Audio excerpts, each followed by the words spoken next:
In this video, we're going to try to get a sense of what the limit as x approaches 3 of x to the third minus 3x squared over 5x minus 15 is.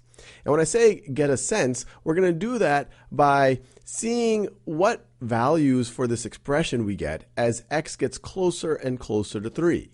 Now, one thing that you might want to try out is, well, what happens to this expression when x is equal to 3? Well, then it's going to be 3 to the third power minus 3 times 3 squared over 5 times 3 minus 15.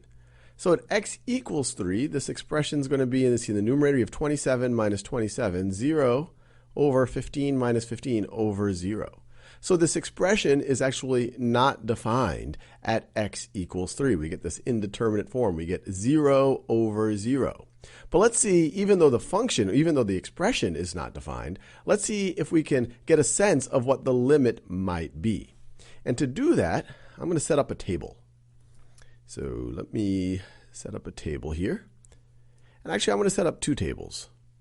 So this is x, and this is x to the third minus 3x squared over 5x minus 15.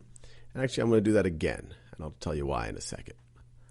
So this is going to be x, and this is x to the third minus 3x squared over 5x minus 15.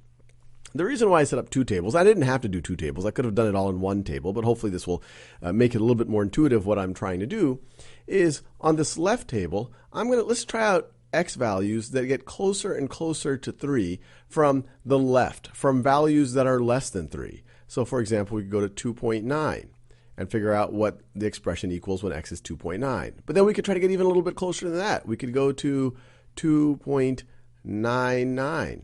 And then we could go even closer than that. We could go to 2.999.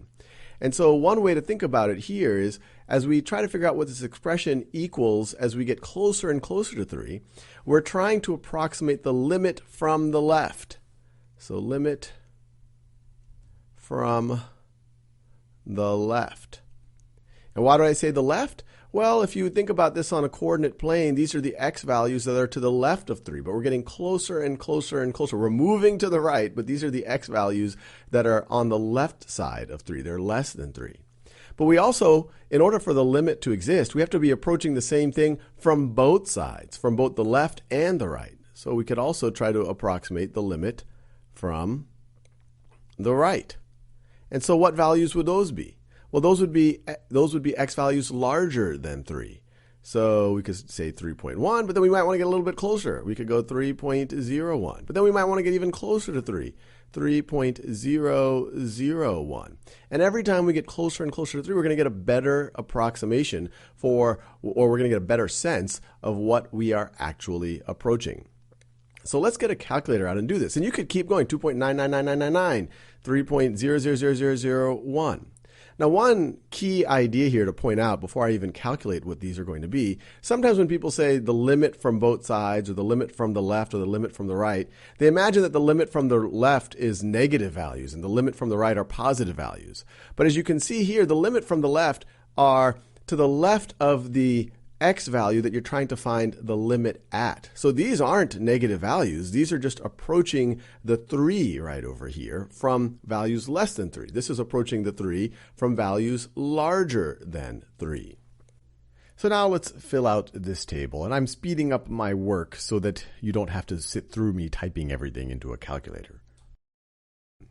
So based on what we're seeing here, I would make the estimate that this looks like it's approaching 1.8.